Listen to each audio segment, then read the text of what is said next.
Merci. La parole est à Madame Marie-Pierre de La Gontrie pour explication de vote. Merci Monsieur le Président. Dans cet hémicycle où le respect de la Constitution et le respect de la séparation des pouvoirs est un principe très important et nous avons eu à le défendre encore récemment, je ne peux m'empêcher de revenir sur 2 points. Le premier, que je ne pensais pas aborder, est d'avoir eu la surprise de voir le ministre applaudir les propos de la personne de notre collègue qui a contesté l'exception d'irrecevabilité. J'indique que c'est assez étrange lorsque l'on veut respecter la séparation des pouvoirs. Le deuxième, j'ose espérer, chers collègues, que lorsque cela se produira dans d'autres circonstances, vous saurez rappeler aux membres du gouvernement quelle est l'attitude qu'il doit adopter. Au-delà, il s'est dit des choses car je ne désespère jamais de convaincre.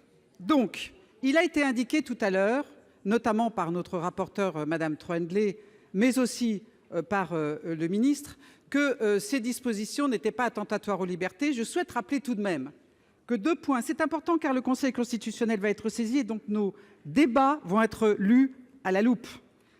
Et 2 principes, 3 même, sont violés. 1, la liberté d'aller et venir. 2, la liberté de manifester. 3, le droit au recours et à l'accès à son juge. Si je reviens sur ce point, c'est qu'il se dit des choses inexactes. Il est prétendu que ce texte permet l'accès au juge car, dans le cadre du référé-liberté, le juge administratif peut être saisi. Mais ceux qui ici connaissent l'aspect judiciaire du droit administratif savent que le juge a 48 heures pour se prononcer. Donc voilà comment les choses vont se passer. Les préfets vont prendre des arrêtés d'interdiction.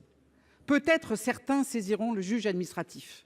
Mais le juge aura 48 heures pour se prononcer. Entre-temps, la manifestation aura eu lieu. Et si j'insiste sur ce point, c'est que je vous le dis, c'est là-dessus que le Conseil constitutionnel va être amené à se prononcer et c'est là-dessus que la loi sera censurée. Donc si je l'indique, c'est que je le dis à nos collègues de la majorité du Sénat, ne soyez pas dupes de la manœuvre du président de la République. Vous savez très bien, vous qui, et tout à l'heure, nous aurons l'occasion, je relirai vos déclarations à l'Assemblée et au Sénat. Vous êtes en désaccord avec la majorité des dispositions qui sont dans ce texte et vous pensez ainsi faire une mauvaise manière au gouvernement, alors qu'en réalité, vous lui servez un texte inconstitutionnel sur un plateau. Donc, encore une